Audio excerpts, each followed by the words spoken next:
It's precious. Here we are. Okay. Let me re-emphasize. I know that for some people this is shocking, that the term reinforcement, that holy word, that there's something wrong with it. But this has been pointed out since Skinner's theory came out. The term reinforcement, like every circular definition, it doesn't, or every circular explanation, it doesn't tell you what to do. Now, of course, I could do what I did with Juanita and say, okay, tell me. What about this? What about that? Tell me what you like. I could have saved myself some time and said, tell me something you like. She would have told me vanilla ice cream. But the minute I do that, it's not a behavioral theory anymore. Now psychology becomes, what do people like? What don't they like? What are their interests? What are their principles? What are their ideals? What behaviors can I change based upon their approach to life? It becomes cognitive. And Skinner didn't want to have anything to do with it. Don't ask anything. Just behave. Just reinforce. Just trial and error. We're going to see Bandura's theory, which we'll get to probably later today and next week, in which he indeed, right, does that. Okay, let's go back to the PowerPoint. The next problem is there's no one to set the goals. Okay. Okay, this is called, you have to get my picture out of there for a second. There's something called the self-excluding fallacy. This means there's no one to set the goals. And I'll try to, or sometimes called the self-accepting fallacy. Here, let's go to the overhead. The self-accepting fallacy. Everyone except me. The rules apply to everyone except me. Okay, let's go back to the PowerPoint if we can. Thank you. Okay, people are viewed as being passive. They have no free will. They make no decisions, right? You're shaped by your environment. If that's so, there's no one to decide upon the behavioral objectives. Notice, decide is one of the dirty words, right? There's no deciding, it's just all behaviors. Okay? There's no one who has the, okay? Wait, let me see if I remember the slide. Nope. There we go. I got the wrong slide. Wait, we'll get there, Okay. 28. There we go, thank you. There's no one to decide on the behavioral objectives, right? There's no one to analyze the data. Analyze is one of our dirty words, right? No one has the free will to shape others, right? Free will is one of our dirty words, right? Come back to me for a second. Skinner was dead serious about this. He wrote a book called Beyond Freedom and Dignity. Those words, phooey. They're baloney. Free will's an illusion. Dignity, freedom, they're an illusion. You're doing what you are reinforced to do. Look, I'm going to stand up. Look, here's the key. I'm deciding that I can shape you. You're all lumps of clay. I'm the teacher. Okay? Or I'm the group therapist. Right? Or I'm the administrator. You're all lumps of clay I can shape. You'll do whatever I say. You're all passive. You have no free will. But I'm the opposite. I'm active. I'm deciding what the goals are going to be. I'm shaping. I have the ability to shape the environment. I'm not being shaped by it. How does that happen? Do you understand what I'm saying? How does that happen? Let's go back to the PowerPoint.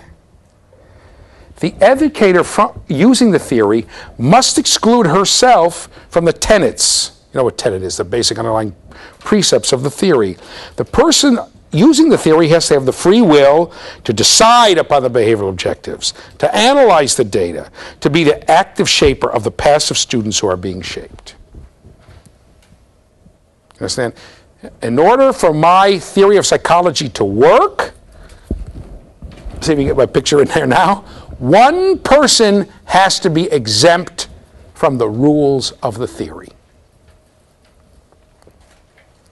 one person has to be able to do to the other people. Okay, I guess, okay. In order for this theory of human psychology to work, the rules must not apply to at least one human being. When I'm using the theory, everyone is passive and shapeable except me. I'm the active shaper. This, my friends, is a logical fallacy. It doesn't make sense. Come back to me. Thanks. To say, look, in order for you to imply this theory of psychology, this is the theory of psychology for human beings, but only works if one human being, doesn't apply to at least one human being, the one who's doing the shaping. That does not make sense. It doesn't make sense. It's a logical fallacy. And it doesn't work. So let's go back to the PowerPoint. So we're fine except for the fact that if we set goals, we're basically contradicting the basic principles of the theories, and the term reinforcement doesn't really tell us anything. However, there are some contributions that this theory makes. Okay, one. Okay, it's what Skinner calls individualized education. Come back to me if you can. Okay.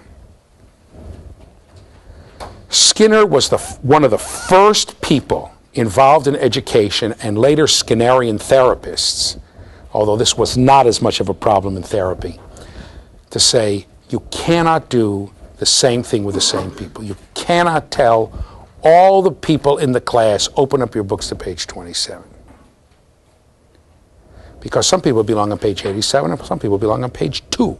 And some people belong a book previous, or 2 books previous.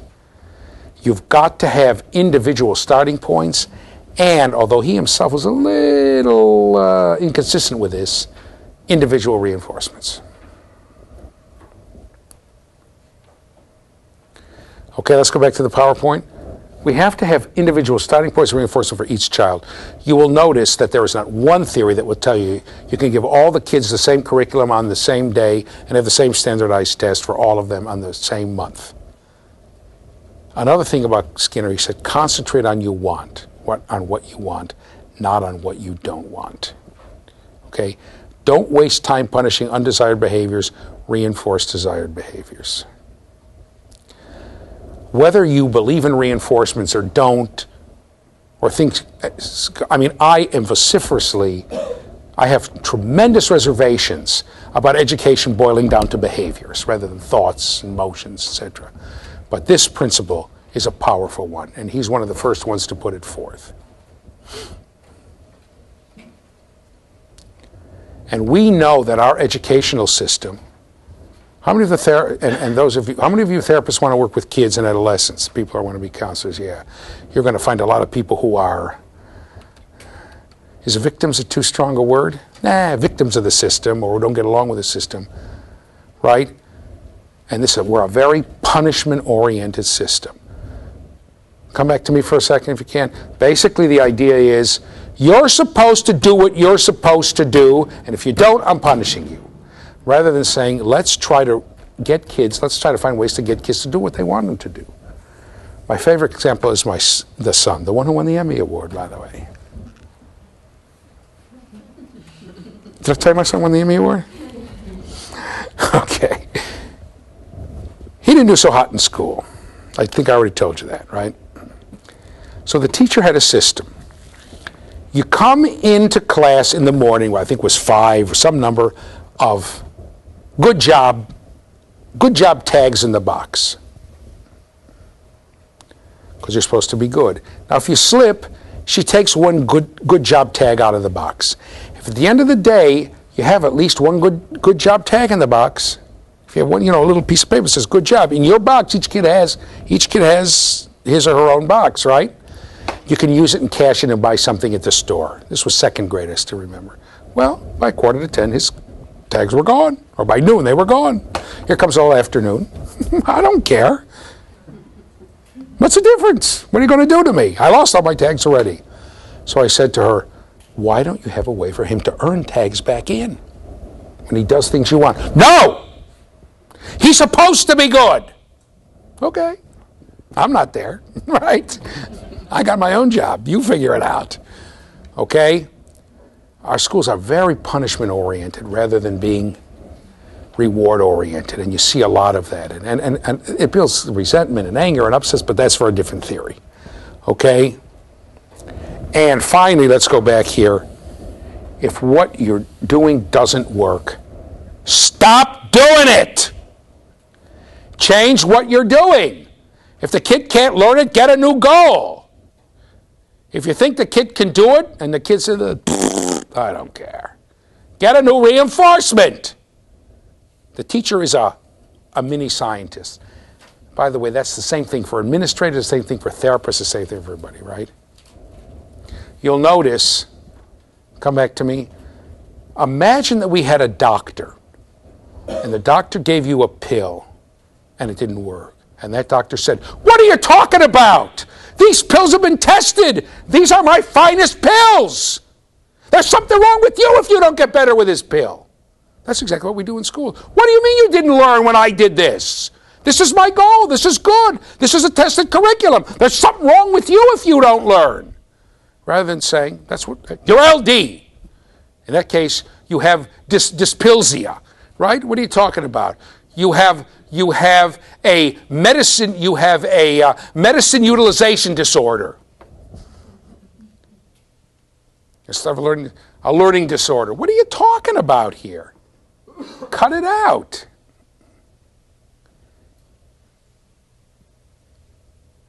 Every time something goes wrong, you ought to say, gee, I wonder if I'm doing something wrong. Okay? And these things, by the way, everyone's going to agree to this. So you'll notice that on the other side, I don't have too many contributions, but I knock Skinner so much because I really don't like behavior. I really don't think behavior should be the goals of education. That, okay, that I feel that I should do this. And Skinner, and once again, you'll find that all the people will tell you that. You should concentrate on what you should look for what you're wanting. Now, there's one other thing I have to tell you, then we're going to go on to Bandura. The question becomes for Skinner, is it really individualized? Okay? Years ago, a graduate student came to me, he was furious, didn't like Skinner. I don't like his, this is not individualized education. So he invented his own term, he called it personalized education. Why? Because he said, if I want everyone to demonstrate the exact behaviors, and I'm just using different techniques or starting different places to get the person, that's not individualized. And this is the point to stop for a philosophical discussion. And that discussion is, we're going to stop and have this philosophical discussion several times.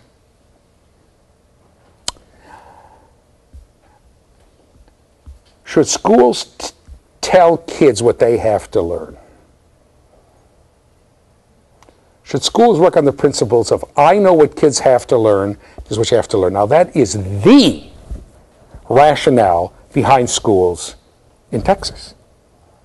Here's the standardized test, and you need to learn what's on this standardized test. Done. The history on the standardized test, etc., etc.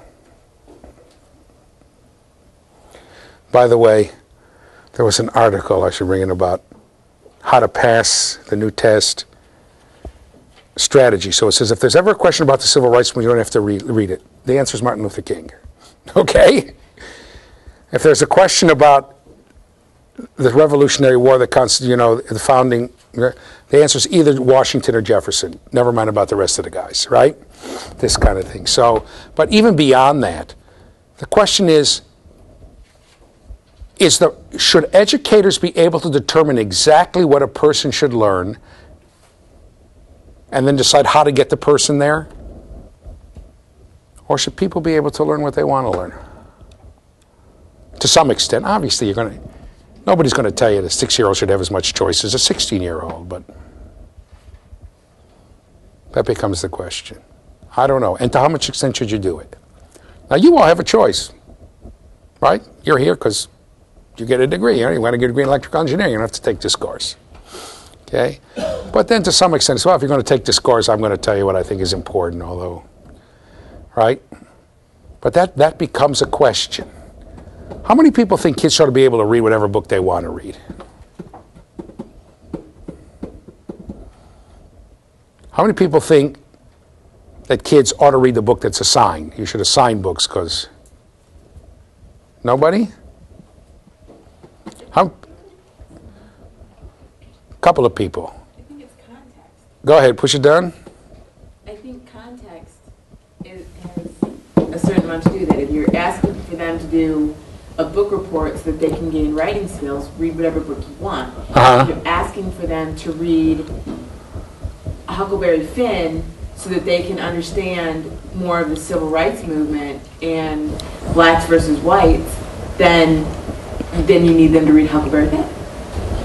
But suppose a person comes to you and says, you know, I'd rather read Black Like Me. Or, what was that famous book? Man, Child in His Native Land by Baldwin. Is that what it was called? Ooh, what a book. Ooh. Powerful, powerful book of the urban black experience in America. Because I'd rather read this than Huckleberry Finn. How can you say no?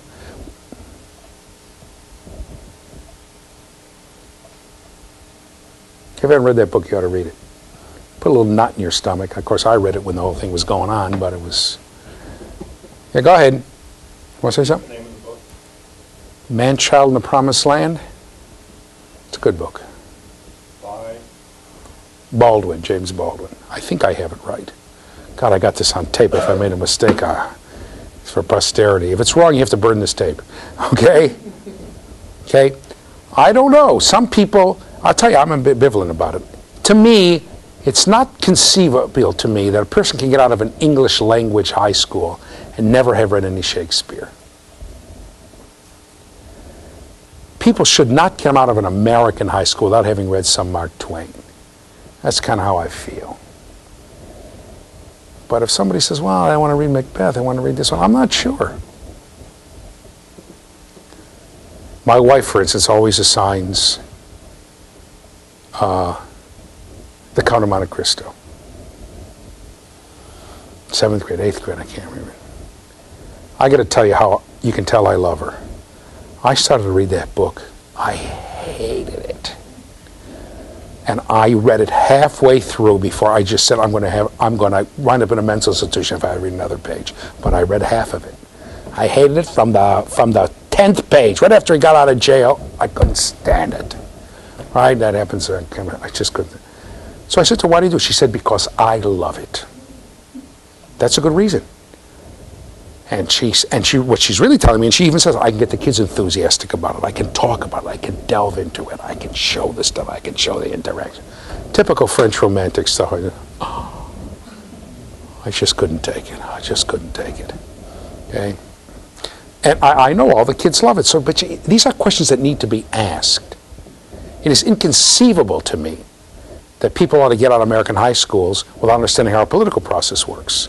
If he says, I'm not interested in the electoral college, just tell them tough noogies. There were people interviewed on the street who cannot understand how Gore got more popular votes and lost the election. That's terrible to be a citizen of the United States to not understand that. Anyway, but it's something to think about. Now,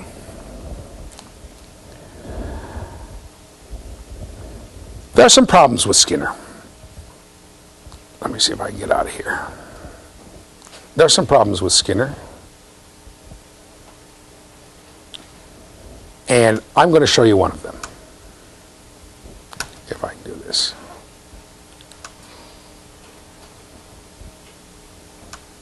Okay. Who here has never played golf? Who has never played a game of golf? I want to pick someone over there. Tell me your name. You told me last week. What? Jennifer. Say it again? Jennifer. Jennifer, come over here, Jennifer. We're going to see how this works. Okay, Jennifer, ready? You've never played golf, right? Okay, let me just get to where I'm going here. And then, there we go. Okay, come. Come over here. Are you left-handed or right-handed? I'm right-handed. Okay, so come over there. Okay, ready? There's the ball. Move a little over this way. There's the ball. There's the hole. I'm going to hit the ball toward the goal, pretend it's golf. Go ahead. Go ahead. Who plays golf? On a scale of 1 to 10, how was your swing? 1 being good and 10 being wonderful, 1 being awful. That's my phone. Terrific. Okay. Okay, how good was it? 3? Who else played golf? He's being nice to you. He doesn't want to tell you. Okay, the swing, we got a 2 back there from our cameraman, right? He's being nice too. Wait a minute. Let me turn this phone off. I have a little more music. What the heck? Okay, now, but let me tell you something, Jennifer, your swing stinks.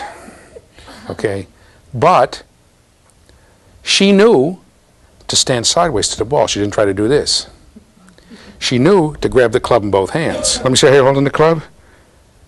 Or is it the other way? Wrong. They're both. You got to link your fingers, right?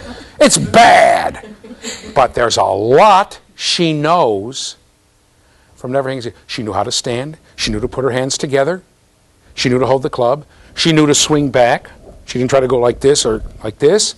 And she knew to put it over her shoulder. Now there are things she didn't put over her shoulder enough, etc., etc. The question is, how does she know? How does she know? If she's never, ever played golf, no one has ever reinforced that behavior. How does she know? Why don't you say to push it down? TV. How do you know? Watching TV. Watching TV. Skinner can't explain that. Or he has a very difficult time, let me put it that way. For Skinner, we don't learn by observing and imitating. Remember, we had that talk about language. We learn by being directly reinforced.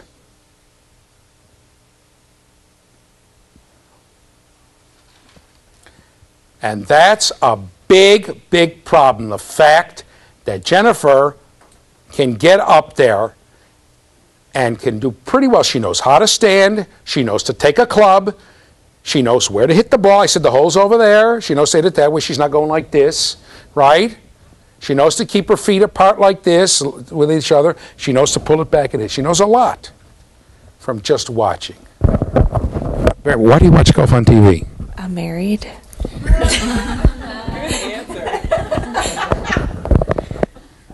That's good. Don't you have 2 TVs? Yes, but For community peace, right? if I want to spend time with them, I have to watch Watch golf the on golf. Sunday. So. Right. I don't like golf too much either. The only reason I watch golf, I love to look in Tiger Woods' eyes. There's some about her you can see. But aside from that, okay. So, all right, give her a big hand. Thank you very much. Very good. Do you understand how Skinner has such a difficult time explaining that? For Skinner, we don't learn by observing. We don't learn from our social surrounding. We learn from being directly observed, okay? Let me show you something else, okay? Watch me. Watch me. And then do what I do. First, watch me, okay? First, put the camera on me, and then they're going to do it. Ready? Watch.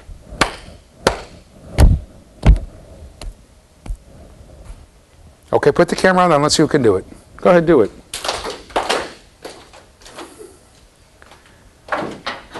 Okay, first let me tell you something. This had nothing to do with this course. I just bet the 2 people in the camera booth that I could get all of you to make fools out of yourselves. Right? They owe me $100 each. Right? Okay.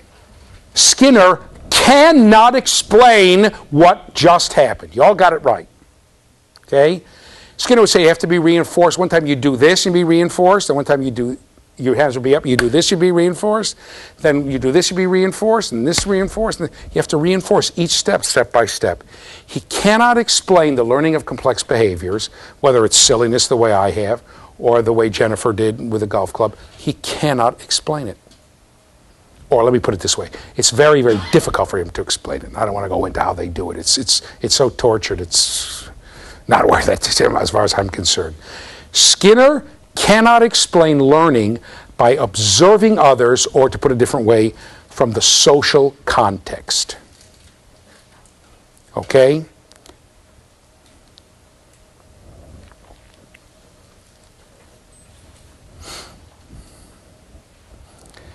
So what we're going to talk about, right? What we're going to talk about now is, let's go to the, wait, not yet. Okay, let's go to the PowerPoint now. Thanks. We're going to talk about social learning theory, or sometimes called in its more recent incarnation cognitive learning theory. And I'm going to concentrate, although this is not the only one, on a theory of Albert Bandura. This is what Bandura said. What people think, believe, and feel affects how they behave. So all of a sudden emotions count.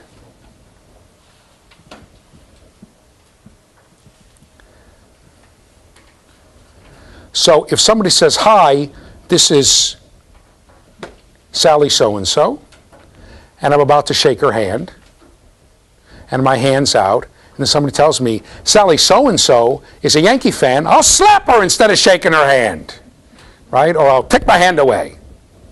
I hate Yankee fans, right? What? You hate, she said, we hate you too. My nephew is active in one of the political parties.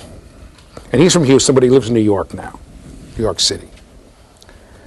And I told him, don't bother to ever come back to Houston if you become a Yankee fan. So I'm telling him, there was one election, I said, I can't make up my mind who to vote for. He said to me, if you vote for the other guy, the guy who's in the political party, he said, I'm turning into a Yankee fan. That's his punishment, right? To me. I'm going to become a Yankee fan unless you vote for my guy. Right? Okay. So the point is that, and by the way, there's a candidate who told me he was a Yankee fan, I won't vote for him. That's all. For instance, here's somebody who says she's a Yankee fan. She's fanning the course. I don't care. It was fine. I liked her until she told me that. We're even from the same place. You're from the one from Rochester. You're from Rochester, right? How does somebody from West New York become a Yankee fan? Oh, come on. People in West New York can't stand New York City. Anyway, we'll get to that. I'm disappointed in you. I'm just. Don't worry. I'll give you a D if you're nice. Okay. Okay. So you see, he also says the natural and extrinsic effects of their action in turn partly determines their thought patterns and effective reactions. And he said, which is a nice way of saying, what happens in the environment doesn't only affect your behavior, it affects how you think and it affects how you feel. Okay? So if I'm going like this, and the teacher comes and slams my hand, and I stop doing that, but if I say, I hate her, that has an effect on my subsequent behaviors. All of that makes a difference. And when Bandura does, okay, so Skinner talks about environmental determinism. Bandura talks about reciprocal determinism. Behaviors affect thoughts, thoughts affect behaviors, emotions affect thought, thoughts affect emotions. It's reciprocal, okay? You understand why Skinner's environmental determinism? One way, the environment determines who you are. Bandura even says, okay, let me show it to you. Okay, Bandura even says your behaviors can affect your environment. Come back to me.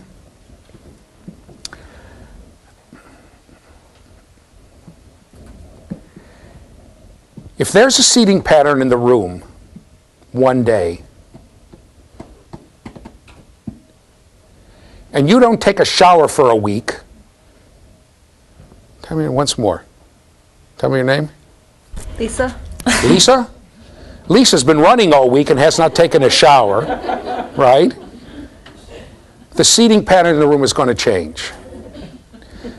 If after 2 weeks she doesn't take a shower, it's going to change. After 3 weeks, she's going to be over there and everybody else is going to be over there, right? So her behavior can change the environment. Right? So it's everything determines everything else. So here are some basic premises. Let's go back to the PowerPoint. Some basic premises of social learning theory or cognitive learning theory. You can see why it's called cognitive, because Bandura talks about thoughts. The primary focus is on learning that occurs in a social context. Okay? So, see if you get my picture up there? He's going to say, look, Skinner's right. You can be directly reinforced for things of behavior, but that's only a small part of the story. Most learning takes place within a social context. And while I'm here in the class reinforcing, tell me your name again. Heather. While I'm reinforcing Heather, okay, I know another name. Boris is watching. He's watching. And what happens to Heather has an effect on him. And when I go do the same thing with him, it's not just going to be between him and me. It's going to be between him and me, not between he and I, between him and me.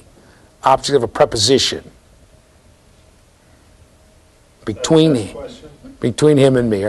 It's not only going to be between him and me, it's going to be between him and me and his remembering what happened when I was doing the same thing with Heather. So learning takes place within a social context. Here's another thing. Reinforcement plays a role in learning, but is not entirely responsible for learning. Right? As a matter of fact, for God's sake, Jennifer, right? For Jennifer, watching that TV is a punishment. Or it's a mixed bag. She doesn't particularly like golf. Right? Now, people say, well, there is a reinforcement for sitting and watching because she gets to be with her husband, otherwise she becomes a golf widow, right? On the other hand, she's learned things. She was never reinforced. He doesn't care whether you know how to play golf or not, but she's reinforced. Without being reinforced, she doesn't play the golf. You all knew how to do whatever I did, right? Without being reinforced. So learning can take place without reinforcement. Cognitive processes play a crucial role in learning. What cognitive process obviously was taking place when Jennifer showed me how to swing a golf club? How does she know how to do it? She watched television and she observed. She observed, and so she observed. So, but how does she know? She observed it 2 weeks ago or last Sunday. How does she know? She observed it, but she'd observed it, 3 days ago, 4 days ago, 10 days ago. So how does she know still how to do it? What? So obvious. What? She remembered it. She remembered. Memory! It's obviously a cognitive process that takes place because it's not direct while you're doing it. She remembered it. Even for Skinner, there's obviously memory because you remembered you got reinforced, so you do it again. But he says, leave me alone. I don't agree with that. But clearly there's memory. And finally, people can learn through observation.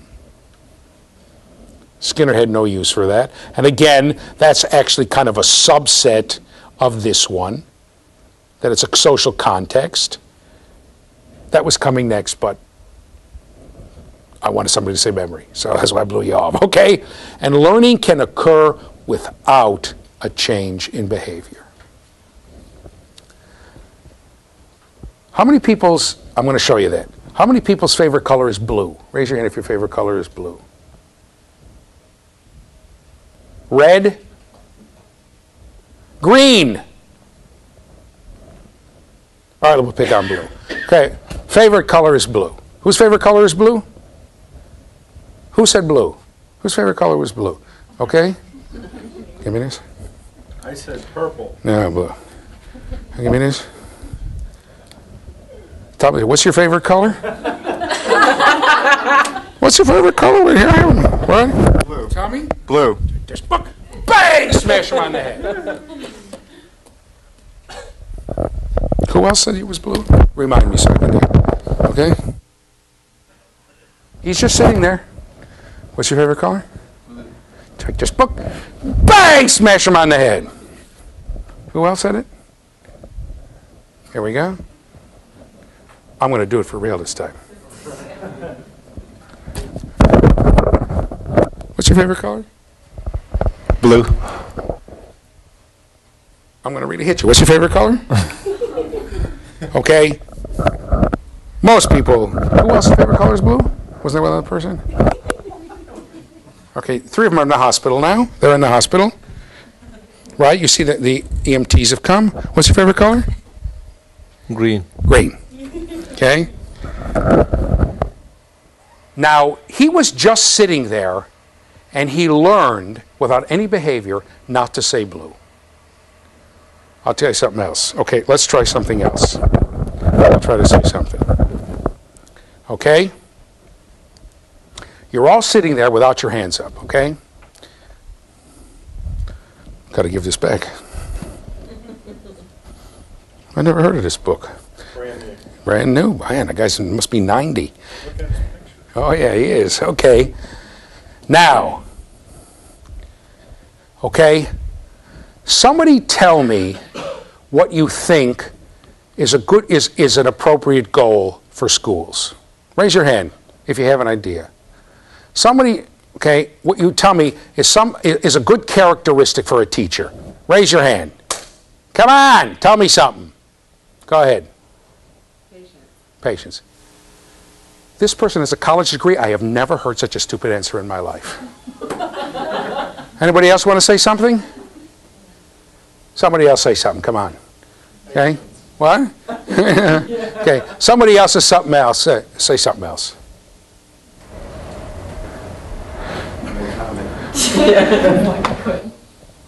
I don't know. Go ahead. Character. Character. Let me ask you a question. How do they let an idiot like that in my class? Okay. Now, you're learning something. You're learning, first of all, you're learning I'm the biggest jerk you ever saw, right? But you're all sitting there raising your hand when I say, tell me something. Nothing's happened.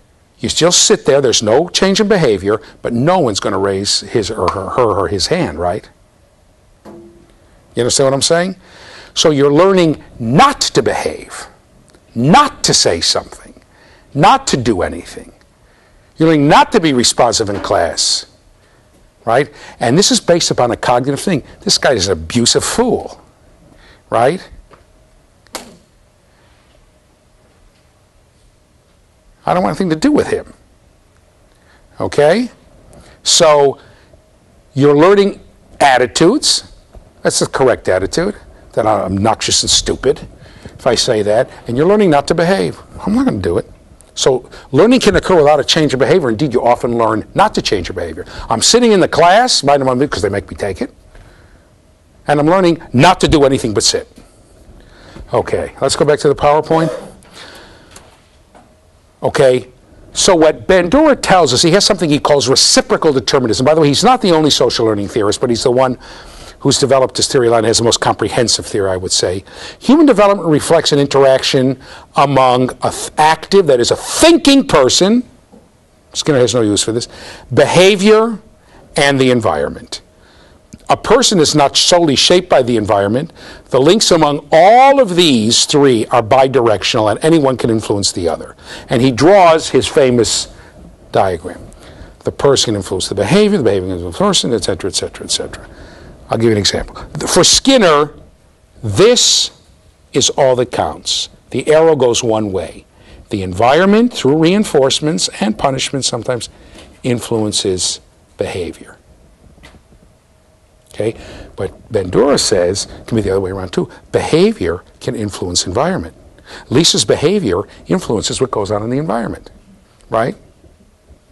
Her running all the time and her not taking a shower influences the environment. Nobody sits next to her.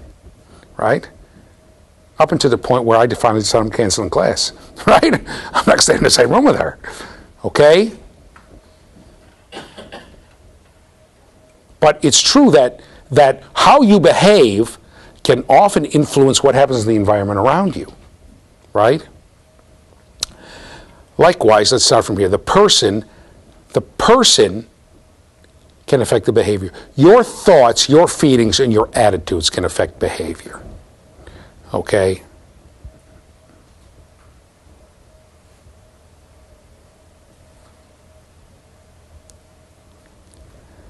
Okay.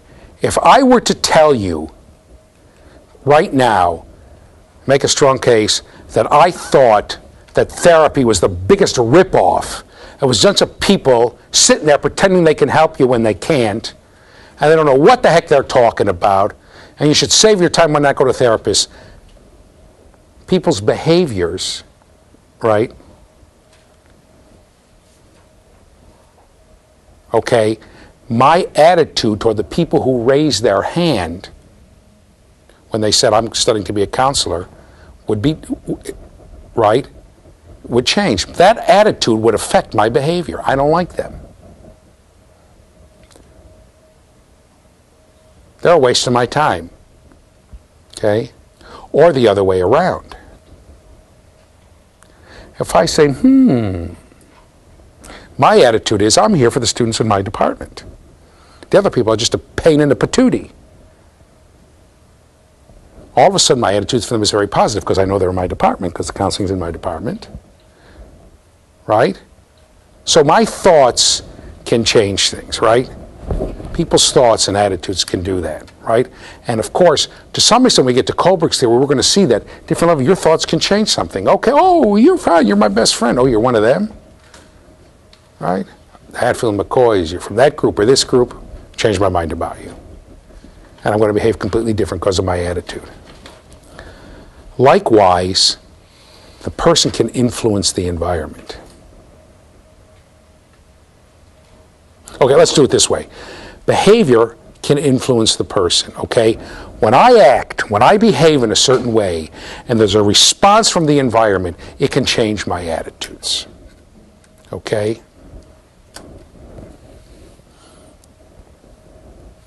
Do you understand what I'm saying? If I do something and I get a positive kind of an attitude, or I get nothing, I may change it. Or if I do something, for instance, so if I have a behavior that everybody tells me is negative and I do it and nobody cares, I say, maybe it's okay to do it.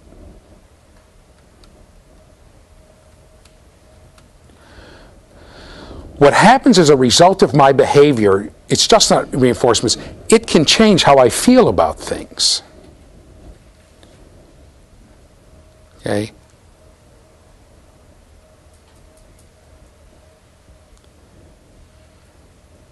It can change my attitudes towards things. It can change my thoughts about things. Likewise, the person can change the environment, okay? And has effect on the environment. And what he means by this is, look, your thoughts, your attitudes, your ideas have a profound effect on how you view the environment. Okay? Two people can come in, hear me talk, and one person says he's a jerk. A lot of people say he's a jerk. One person says, oh, he's interesting. That happens once in a blue moon. Okay? Some people can say he's extraordinarily hostile. Other people say, what are you talking about? I once used the word hell in class. I said, what the hell is that? One student got furious with me, blasphemous, etc., etc. Other people, what do I care if he uses that word, right? I don't use it anymore, except that I just did. Okay? So, once in a while if I get bad. So, the attitudes and the ideas that you bring to an environment have a very strong attitude, emotions, effect on what that environment means to you. Right? It really does. There are statements that can be made. You know, people are members of minority groups. People often say to try to say, oh, some of my best friends are blacks or Jews or Hispanic, right? A lot of people in the minority groups take that very nasty. Like, oh, really? You know, I associate with a riffraff too. They really don't like that. I'll tell you, I don't like it. Okay? The person who said it didn't mean anything by it. Has a different mindset coming into it. And likewise, the environment can affect the person. Okay? The kinds of things that happen in the environment as you watch things, like as you watch me interact and call people who give perfectly good answers names, it really it changes things. It affects your attitude toward me. It may even affect your attitude toward academia, check your attitude toward the whole, who knows? And all this goes round and around. You understand what we're saying here? All of this is very important. And so Bandura is saying that people bring attitudes. That influences their behavior. In turn, what happens after they behave can influence their attitude. Okay? In turn, as they observe the environment without doing anything, it can change their attitudes. Their attitudes have a profound effect on what they think in the environment, etc., etc., etc.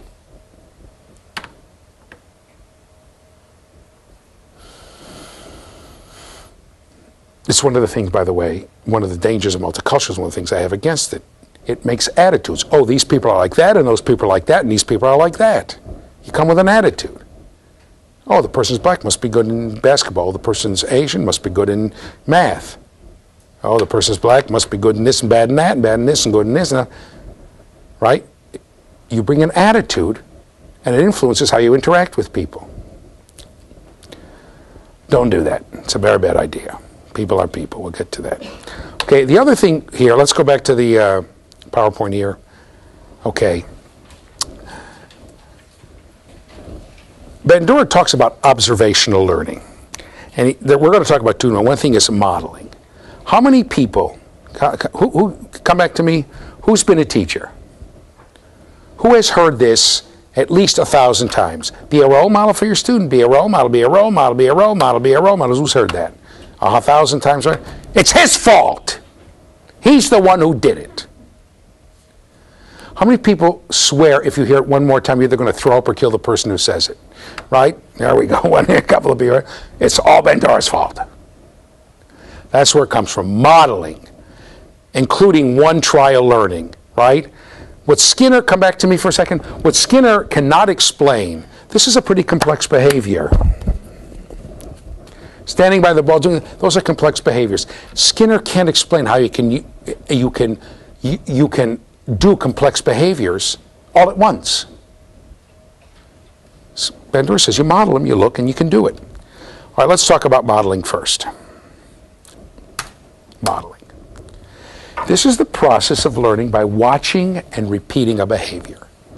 Just like you did by watching me. I made fools out of all of you. See? Well, my saying that has influenced people's attitude toward me, or what Jennifer did by watching golf. By the way, watching golf bores me too. Okay? This explains the learning of complex behavior in one or in a few trials, right? By the way, I got to tell you, usually I have to do it twice for everybody to get it right. This is the only class where everybody got it right the first time. I can't believe that everybody watched that silliness. Okay, anyway, you got it? Okay. This process implies cognition, since we must remember what we saw and then repeat it. So you can take fairly complicated behaviors like swinging a golf club or a series of motions that I made and remember it and then repeat it by modeling. Now, there have to be 4 effective conditions for modeling to occur. First, attention. You have to attend to the relevant characteristics of the model. Okay? So, at the lowest level, if you're looking out the door while I'm doing this, oh, you'll be able to do it. Come back to me for a second. Attention is a very complex process. When do we pay attention? How do we pay attention? Why do we pay attention? Why don't we? What are the biological contingents of contention? And Bandura actually has a list of components of contention. What are the social components of attention? And to say when a kid doesn't pay attention, oh, the kid can't pay attention disease. Wait a minute, that doesn't sound too good. Kid has an attention deficit disorder. That doesn't mean that. Why? Why isn't the kid paying attention? Is it biological? We say, oh, it's biological. It's disorder. Pump the kid full of pills. Or does it have something else to do? Does it have to do with the kid's social? So the first thing you have to do is pay attention. Attention is complex. And you don't pay attention too well. And by the way, Jennifer, when she watches golf, pays attention. Because anybody who watches golf knows that you have to take the club and bring it back over your shoulder. Not just, she went like this. You have to go like this. Once the ball is hit, she doesn't care, right? She's watching, right? She's paying semi-attention. Am I right, Jennifer? Push it down and say so. You can admit it to the world. Say it again, louder. Yes. See? I knew it. Number 2, let's go over here, retention. You have to encode verbal or visual representations of the model. You have to remember them. I'm not going to talk too much about this because we're going to see encoding, remembering. That encode is actually an information processing term. We'll get that when we get to information processing in a little while. Okay? Motor reproduction. You have to be physically able to reproduce the behavior of the model. Or to put it another way, I can watch Michael Jordan 5,000 times. I can't do what he does. I just can't. Because I just don't have the physical ability to do it. Right? And interesting enough, come back to me. Anybody here want to be a phys ed type teacher? It's interesting, right? Who? Nobody? It's an interesting kind of a thing. Okay? Who can sit? I want to show you something. I want to show you something. Who can sit with your legs crossed and one leg is on top of the other one? Who can do that? Come here and do that. Just come over here. What? I want to show you. It's on top, but I mean one knee is resting on top of the other one, just like this. One knee is resting on the other one. What? With the legs crossed? Yeah. In other words, not like this, but with a knee all the way down on top of the other one. Oh, like Can you do that? that. He can't do that. Who can do that? Can you do that? Okay, come and do that. Did you take a shower, by the way? Take a chair and do it. Stand there, sit next to me and do it. Yeah, you see, like that. I can't do that. I am physically incapable of doing that. When I got physical therapy, right, I had a bad back operation, and I'm trying to, they have a thing where you have to lift your leg up. I got up to about 35 degrees. Right? You have a rubber band around your leg and you're pulling it up. And the lady next to me, she's got up at 9 degrees. I said, what's going on here? He said, you have a condition. I can't remember the name of it. And he told me, he said, I bet you can't put this knee. I said, you're right. It's a condition. When I sit in a chair, I'm always sitting like this. I can't put my legs together. I just physically can't. There's a word for it about a muscular thing. It's more or less normal, but I'm never going to be a gymnast, obviously. I'm not going to be a karate because I can't kick my leg up in the air. I just can't. It's the way my muscles are. There's a word for it. She took a shower. It's all right. Thank you very much. Okay? So that's something physical. I just can't. It's the way I'm built physically, obviously. Anybody remember Spud Webb? 5'3" could dunk the basketball. We talked about him already. How could he do it? Who knows? Okay? It's also true, it may be true mentally, right? Say it again? Yeah, flubber. Flubber, right. And remember that movie about Flubber? Right. That was a good movie. If you remember that movie, you're old. Better be careful. Okay? Anyway. So you have to be physical. Say it again? You remember the movie? Did it with Robin Williams. Oh, they redid it? Oh, never mind. Sorry. Okay? So you have to be careful. The person has to be physically able to do it. And a lot of people can't, right? Even arms up. You know, I have a friend who was a arm wrestling champion. And he can't make a muscle. I can't either. That's part of that same condition. I can't flex and make a muscle here. I've beaten people who can in arm wrestling. He can't either. I can't remember what it's called, but you just can't flex and make a muscle. People are different physically. Okay? And finally, let's go back to the PowerPoint, motivation. The observer must want to perform the observed behavior. I think I'm pretty safe in saying that Jennifer will not watch more closely the next time she makes golf, watch golf so that her golf swing will get better. Because she doesn't care. Right? Is that fair to say, Jennifer? Yes. Yes. Okay, thank you. Yeah, I think that's fair to say. Okay?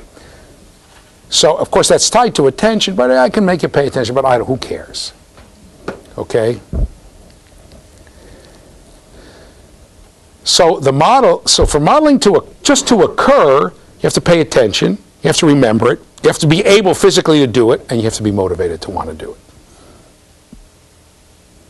Okay, that's the thing. And by the way, that has degrees.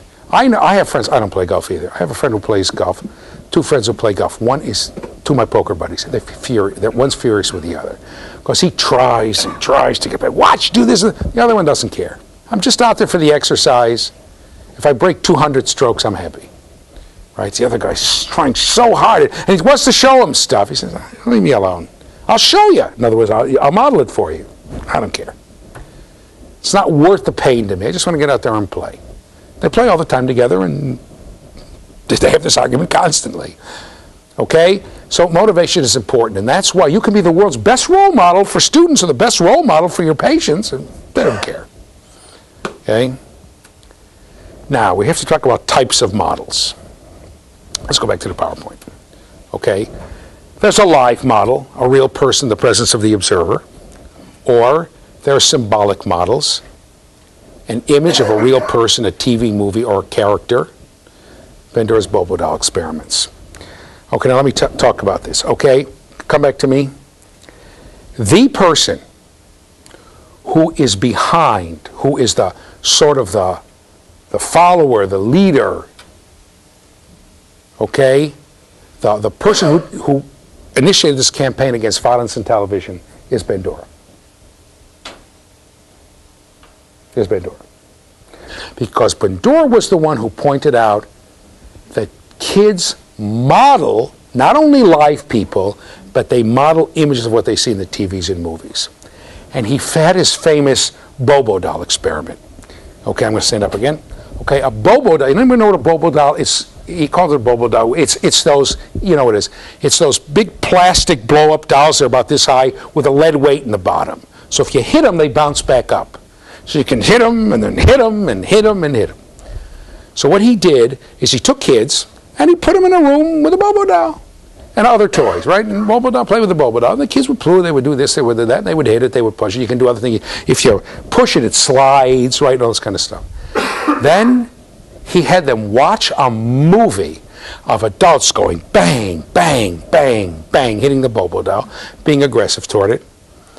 Sure enough, put the kid back in the room, bang, bang, being much more aggressive toward the Bobo doll. Okay? And he said, people model violence when they see it. Then he did something else interesting. He set up 3 conditions. That was the first condition, where the kids just saw the adult hitting the Bobo doll. That was it. They're watching it in a movie. The second movie, the adult's hitting the Bobo doll, and as the adult is hitting it, somebody comes and says, that's a bad thing to do. Don't do that. You're a very bad person. You're not supposed to act that way toward this toy. You're breaking your rib, and it's aggressive. Don't. The person is chastised. And in the third one, it's just the opposite. The third condition, some of the kids watch the Bobo doll, the person's hitting it, and another person is standing by there and say, yeah, and by the way, it's a kid. The kid is watching other kids hit the doll, right? So an adult comes and chastises the kid, and then the third time they see a kid hitting the doll, and the adult comes up and says, that's good, hit it again, smash it again, hit it again, smash it again. And it was the results of that that got him upset. Let me show you what happens. Let's go to the overhead and I'll show you what happened. Okay? Let's go to the overhead. Not the PowerPoint, the overhead. Thanks. Okay? This was the amount of aggression. How many times, let's say how many times the kids hit the doll when they were just observing. Okay? I'm sorry, it's my fault. There's nothing. Okay? When the kids are chastised, this is the amount of aggression. When they see a kid being chastised, even lower. Okay? Very little aggression. Okay? When the person is praised, when the kid is praised, it's this much aggression. Okay? A little more, but not much more. So even without the praise, i.e. the reinforcement for hitting, there was a tremendous increase. And this is the amount there is. This is the amount there is. Okay. Let me do it this way. This is the starting amount. Okay? I mean, this is not exact, but you get the point. You start like this, with this much. When you're chastised, it goes down. It goes up, but it goes way up just watching the violence. I mean, this is not an exact chart, but you get the point. It doesn't. It goes up. It's almost as high as when the kid is praised for hitting, when they watch a kid being praised for hitting the doll. So he said, just watching the violence makes kids more violent, even without anybody saying violence is good. Okay? And he's the one behind this, saying this is terrible. When kids watch violence, they get violent. And you'll notice, remember, there was this kid recently, it'll still be recent if you watch the tape, a year or two from now, he was a 10-year-old and he killed that girl by, I think he was 10 and she was 4 or 5, who said he was trying out wrestling holds. Remember, they convicted him for second-degree murder, and then somebody said, wait a minute here, and then they redid it and they got a juvenile facility. But he swore that he was observing it, right? Interestingly enough, there are a lot of people who've taken, this is a very important point, who have taken this idea and said, wait a minute. That's the problem with pornography. People see this violence toward women in these magazines, they read them, and then they go out and they act on it. They're imitating because, let's go to the third one here. Let's go to the PowerPoint. A model can also be written instructions or descriptions of how to act. You can read things and do it, okay? Like the written description of how to put together the bookcase, written by someone who dropped out of English class in the second semester, right? It drives you nuts, okay? But so it can be, you can see people, or it can be written things. So if you read about violence, okay? Okay, come back to me if you can, okay? You read about violence, you see this, then what happens is that they say they model what they read. If people see pornographic material, they model it. Freud's going to disagree. Right? Just to give you a hint, Freud's going to say that's not true. The Freudian, it's not true. These are people who have these urges anyway, and it's actually they're trying to let them out by reading the pornography, by doing this stuff. It's very rare not to find pornography. If you get people who are murderers, it's very rare not to find some sort of written material or internet material, right? Or for instance, or the child pornography on the screen. People see it, they model it. But other people say, what are you talking about? These are people with tremendous urges like that anyway, and they go to the sites they want to see, and they're trying to get rid of these urges in a pro-social way. I'm just reading about it, so I won't actually go out and do it. And then a lot of them just can't control themselves. Most of the people who read pornography don't do that, right? I just can't control myself. And there's a huge fight about that. The Freudians saying, it's healthy to read this stuff. And the Bandura people saying, baloney, it's not healthy. It provides a written model, a verbal or a written model.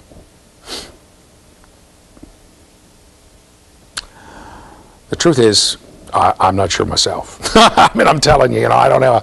It worries me. But, I see good arguments in both cases. When we get to Freud, we'll see it. Okay, now, let's just start on the characteristics of an effective model. Okay? Okay, an effective model is perceived by the observer to be competent in that which he or she is modeling. I want you to take this personally, Jennifer, but most people are probably not going to model Jennifer if they want to learn how to swing a golf club. Okay? You have to feel competent. Okay? So, often you just say, I'm just not going to pay attention. I'm not going to pay attention to the model. I don't care. But even if you watch a model and you say, I don't think this person knows what she's doing, right? Okay, then it's important. Then you probably won't do it, right? If you were to say to me, okay, you have to learn how to steal bases, like one of my sons that likes athlete, he wants to learn how to steal bases better. I know who he's going to watch. He's obviously going to watch Bagwell, who's probably one of the best things. If he's watching the Astros, he's not going to watch, who's the backup catcher? I don't know. Used to have a backup catcher, the guy could hardly run. He stole a base once by mistake, the whole blazer. You got to watch people, even though the guy's a great baseball player, but he just can't steal bases. Okay? The second thing, let's go back to the PowerPoint, prestige and power. The observer needs to perceive these characteristics in the model. What he's saying is, you have to say that this is a person worthwhile modeling.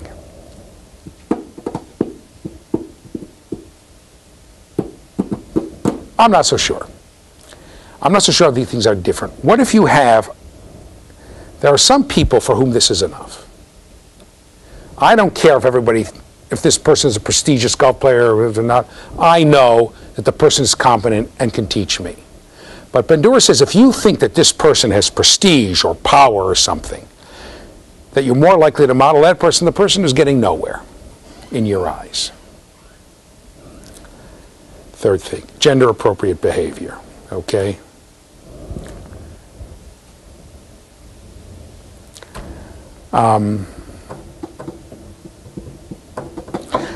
Okay, I'm going back. Come, I'm going to stand up here. Ready, you guys? Here I come. Okay? When I was in junior high school, what they call middle school now, girls carried their books like this against their chests, and boys carried their books like this. One time I had about 7 books of all different sizes, and then I had a big one on the bottom, and I put them on that, and I carried it like this. Did I get abused? Right? So if there were a girl who could show me how to stack the books perfectly to carry 15 books like this, but I know I can't because boys have to carry them like this, and I'm a boy, it's not going to help. Right?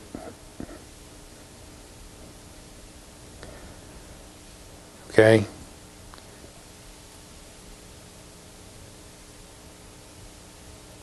I remember when I was a kid, I had trouble using a shoehorn. I went to ask my father, not my mother, because he's putting on boy shoes, men's shoes, right? Never could figure out how to get the damn things to work. To this day, I still tend to stuff my feet in. What the heck, right? So these kinds of things. So you have to see it as gender appropriate. And of course, in general, this is, again, this is sort of a subset. Let's go back to the PowerPoint for a second. This is a subset of this one, okay? You have to see the person as an appropriate person to be the model for you. Next is relevance. Behaviors to be reproduced have to, by the observer, need to have some functional value, right? Come back to me for a second. Now, I don't know what the functional value is if you're going like this, but you probably figure, well, he'll show us something.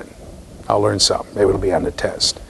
But if people are modeling things for which you really don't have too much use, then you don't care, okay? And of course, what happens when the kids ask in class, what's this stuff good for anyway? Like in plane geometry, and you don't have much of an answer other than when you want to go to college, you better pass. But if the kid says, well, you know, I don't care, right? If you don't have a good answer,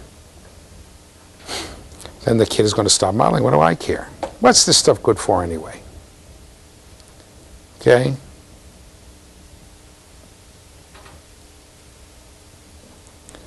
Who needs to know? There are already kids, I know this because I've seen 1 or 2 of them, who really don't have much interest in memorizing multiplication tables. What's it good for? Well, I got a calculator, I can do it.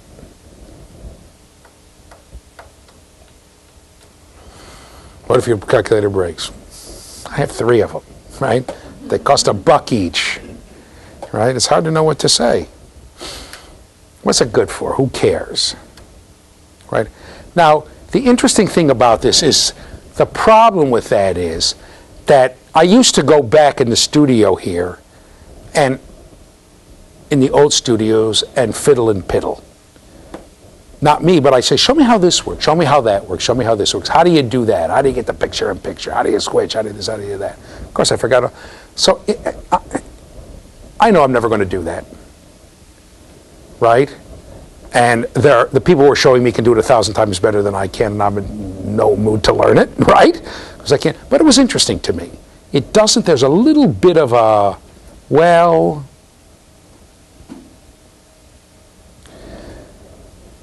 it's almost kind of ignoring. People are interested in something just for interest's sake, right? Now, you'll notice on one of the history channels, the International History Channel, they have the history of different peoples, the Norse and the Greeks and the Romans and this and that. And my guess would be that a lot of people who are Greek Americans watch the stuff about the history of ancient Greece, right? But some people, I watch it. I'm not Greek American, right? I'm not Greek. I don't have any Greek background. It interests me. Some of the stuff interests me. Although I admit, when it came to the period of the Greek philosophers, that interested me the most because I like that. But even so, did you ever watch a movie like I got fascinated by the history of trains. I don't know why. I don't even go to the train museum. I went to one train museum, it's enough, right? But it fascinated, the program fascinated me. So you've got to be careful about, again, this is part of the behaviors thing of zeroing in on the goals. Some people are just interested in things for no reason anybody can figure out. But in the end, if it really doesn't interest me at all, if I don't see it as relevant in any way, the heck with it. And finally, come here. I'm going to try to finish this. Identification with the model. Observer views the model as being similar to her or himself in a relevant way. Okay? Come back to me. I'm going to start on this, and this title is going to take me a while. I'll probably pick it up again next week. This is where we get some of the, what I consider to be low-level attempts to give kids models. I even consider a little bigoted. Oh, black kids need to see black teachers so they can model them, right? Oh, we need to show black, right? Hispanic kids need to, this kid needs to. Maybe. But you have to be careful about what's relevant. One of my sons, believe it or not, is very tall and thin. And he was teased about it. A lot. He was. Now he bulked up a little, but he was very tall and thin as a kid. And when he was a teenager, very tall and skinny, right? Darryl Strawberry. Anybody remember Darryl Strawberry? Very tall, very thin, and a wonderful baseball player. And he used to get teased. People used to call him beanpole and string bean. People would tease. I remember he was in the outfield once we went to see him. He became a Darryl Strawberry lover and a fanatic Mets fan. Fanatic. Love the Mets. And people would go there, Darryl, Darryl. They're teasing him. We're sitting in right field, and he's in right field. Darryl, teasing him, like, hey, beanpole, string bean. Because then he gets up to bat. He hit a home run. A nice, solid home run. And everybody's sitting there. My son's just sitting there with a little smile on his face. He loved it. The next time, Darryl. Then he hit a home run. If there were a roof in the Astrodome, it would still be going. I mean, he smashed it way into the upper deck.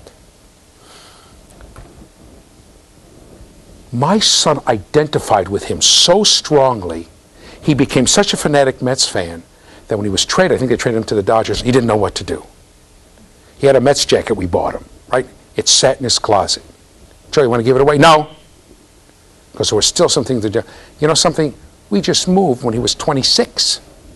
Take the Mets jacket. You want it? No. Just hanging in a closet somewhere in a new house. Right? Because somehow there was this identification. He loved Darryl Strawberry. And I once said why. He said, because he's just like me. At that time, he was about 10 years old. And the fact that Darryl Strawberry had black skin, he had white skin, it was completely irrelevant to him.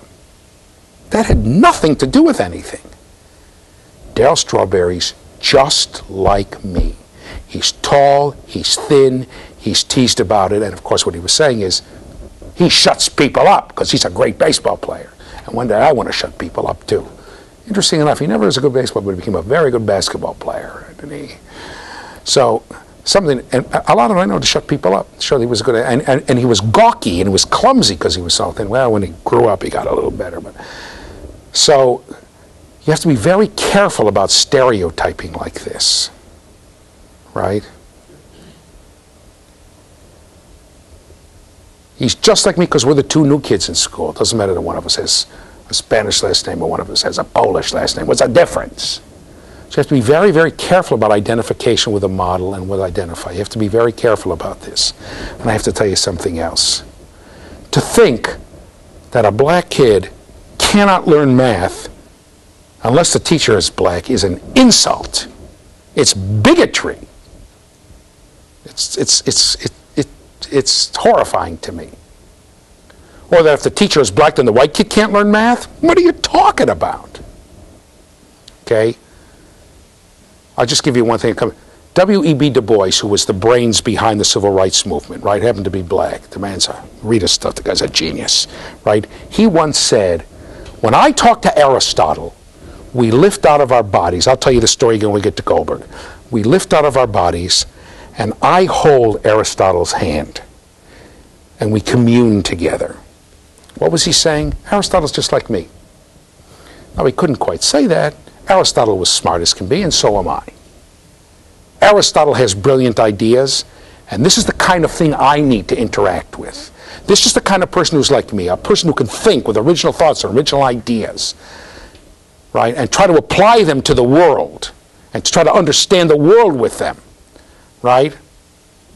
And as I said, Du Bois was, right, I mean, a man, you just read his stuff, you can see it was a phenomenal mind, right? So you have to be careful about this stuff, and you have to be careful about thinking in stereotypic categories. Even the gender stuff is stereotypic categories, okay? The teacher who made me love history was a woman and identified her as being like me in a lot of ways, okay? I saw her as being like me in a lot of ways, right? She had a certain, you know, disrespect for the party line, etc., etc. So be careful about stereotyping, be careful about bigotry. But also be careful and remember that if you don't meet these things, if the model doesn't identify with you and doesn't think you're relevant and you're gender appropriate, then be a role model for your kids, be a role model for your kids. It's not going to help too much. Okay, we'll talk a little bit more about this next time. We'll finish Pandora, and we'll go from there. See you.